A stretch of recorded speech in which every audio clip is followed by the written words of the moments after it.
सलाम मसनून, आपके अपने यूट्यूब चैनल उर्दू जहाँ हम वहाँ पर आपका खैर मकदम है। तो चलिए शुरू करते हैं।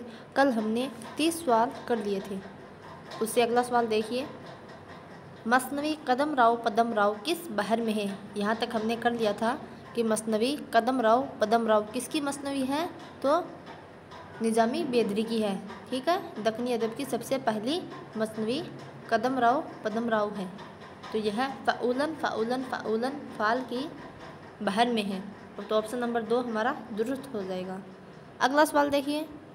मौलवी अब्दुल हक की किताब क़वाइद उर्दू कब शाये हुई।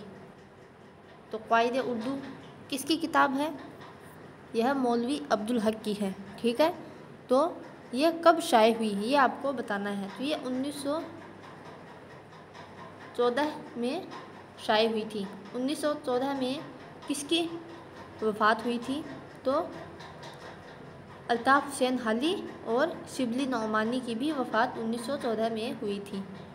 और मौलवी अब्दुल हक की क़वाइद उर्दू ये भी 1914 ईस्वी में शाये हुई। और इसके अलावा शिबली नौमानी ने आजमगढ़ में दारुल मुसन्नफ़ीन भी 1914 में ही कायम किया था। अगला सवाल देखिए। आम इंसान के यहाँ जो फ़िक्री और जज्बाती तसलसल का फ़क़दान पाया जाता है, गज़ल उसकी आइनेदार है। यह कौल किसका है, तो यह कौल एहतिसाम हुसैन का है। रिवायत और बगावत इनकी तनक़ीदी किताब है। इसके अलावा साहिल और समंदर इनका सफ़रनामा है। ठीक है, इनकी पैदाइश कब हुई, तो 1912 ईस्वी में और वफ़ात 1972 ईस्वी में। ठीक है, अगला सवाल देखिए। औरंग अदब ज़िंदगी के माशी मासरती और तबक़ाती रवाबित के साथ मुतहरक और तगय्युर पज़ीर देखता है। यह एक हिमागैर नुक्ता नज़र है और अदबी मुतालबा के किसी अहम पहलू को नज़रअंदाज नहीं करता। यह कौल किसका है, तो यह एहतिसाम हुसैन का ही कौल है।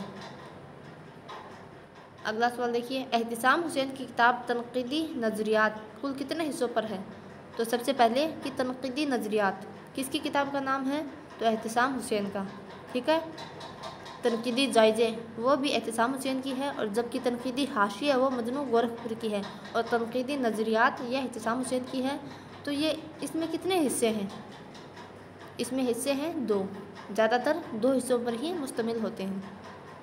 अगला सवाल देखिए। उनमें से किस निकात की वफ़ात बाद में हुई, इसलिए आपको पता होना चाहिए कि किसकी वफ़ात या किसकी पैदाइश कब हुई, तभी आप बता पाओगे। ऐसे सवाल अक्सर यूजीसी में ऐसे ही पैदाइश या और वफ़ात के एतबार से पूछा जाता है अक्सर, तो आपको सभी के पैदाइश और वफ़ात ज़रूर याद होनी चाहिए। तो आल अहमद सुरूर 1911 में पैदा हुए और 2002 में इनकी वफ़ात हुई। एहतिसाम हुसैन 1912 में पैदा हुई, 1972 में वफ़ात हुई। कलीमुद्दीन अहमद 1908 में पैदा हुई, 1983 में वफ़ात हुई। अल्ताफ़ हुसैन हाली 1837 ईस्वी में पैदा हुए, 1914 में वफ़ात हुई। तो किसकी वफ़ात बाद में हुई, इनकी 2002 है। ठीक है, इनकी 1972 है, इनकी 1983 है, और इनकी 1914 है। तो बाद वाले कौन है, आल अहमद सरूर है। तो ऑप्शन नंबर 1 हमारा दुरुस्त हो जाएगा। अगला सवाल देखिए। मरहूम दहली कॉलेज किसकी किताब का नाम है। मरहूम दहली कॉलेज ये मौलवी अब्दुल हक की किताब का नाम है। इनकी पैदाइश 1870 ईस्वी में हुई और 1971 में इनकी वफ़ात हुई। चंद हम असर इनके खतूत का मजमुआ है, जिसमें 14 खाके हैं। नामदेव माली, गुदरी का लाल और नूर खां ये मशहूर खाके इसमें शामिल हैं। अगला सवाल देखिए। मैं अदब को ज़िंदगी के आम शऊर का हिस्सा समझता हूँ, जिसमें तबक़ाती रुझानात से सांस लेते और तमद्दुन के मुज़ाहिर असरअंदाज होते हैं। यह कौल किसका है, तो यह कौल है एहतिसाम हुसैन का। ऑप्शन नंबर 3 हमारा दुरुस्त हो जाएगा। ठीक है, अगला सवाल देखिए। सवाल नंबर 39। दीवान वली ने शुमाली हिंद की शायरी पर गहरा असर डाला और दक्कन की तवील अदबी रिवायत, शुमाल की अदबी रिवायत का हिस्सा बन गई। 18वीं सदी शुमाल व जनूब के अदबी व तहजीबी असरात के साथ जज़ब होकर एक नई आलिम गैर वायत की तश्कील व तदवीन की सदी है। उर्दू शायरी की पहली अदबी तहरीक यानी इहाम गोई भी दीवान वली के ज़ेर असर परवान चढ़ी। तो उर्दू की पहली अदबी तहरीक इहाम गोई है जो दीवान वली के ज़ेर असर परवान चढ़ी। यह कौल किसका है? तो 39 यह कौल है डॉक्टर जमील जालबी। तारीख़ अदब उर्दू इनकी मशहूर किताब है जो 5 जिल्दों पर मुश्तमिल है। ठीक है। रशीद हसन खान इन्होंने मसनवी सहरुल बयान और मसनवी गुलजार नसीम को तरतीब दी है। मौलवी अब्दुल हक इन्होंने कुतुब मस्तरी और सबरस को तरतीब दी है। ठीक है। और इश्तराकियत का नुमाइंदा निकात एहतिसाम हुसैन है।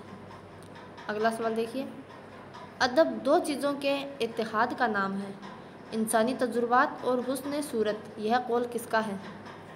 यह कौल किसका है कि अदब दो चीज़ों के इत्तेहाद का नाम है? यह कौल है कलीमुद्दीन अहमद का।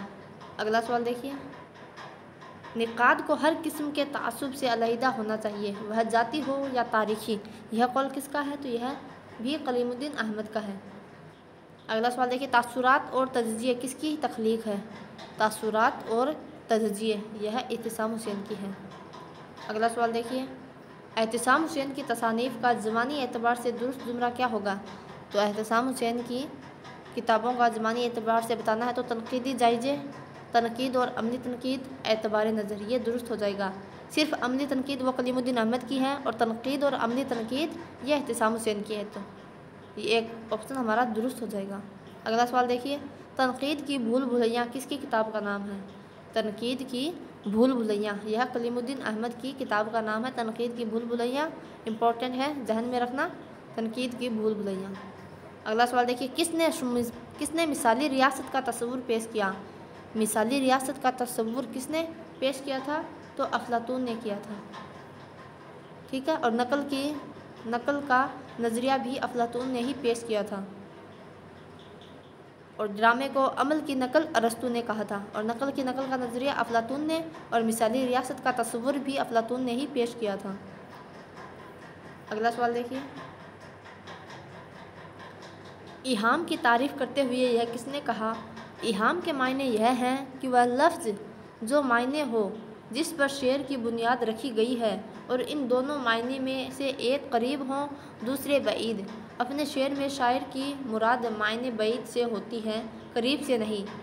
जो मायना बईद यानी दूर का मायना होता है तो शायर की तो मुराद उसी से होती है, जबकि हम पढ़ने वाले करीब का मायना समझ जाते हैं। तो यह बयान किसका है? यह बयान है डॉक्टर जमील जालबी की। इनकी पैदाइश 1929 में हुई थी और 2019 ईस्वी में इनकी वफ़ात हुई थी। अगला सवाल देखिए, तरक्की पसंद तनकीद का नुमाइंदा निकाद कौन है? मैंने बताया भी था अभी जस्ट, तो एहतिसाम हुसैन। ठीक है। और मजनू गोरखपुरी तनकीदी हाशिया इनकी किताब है।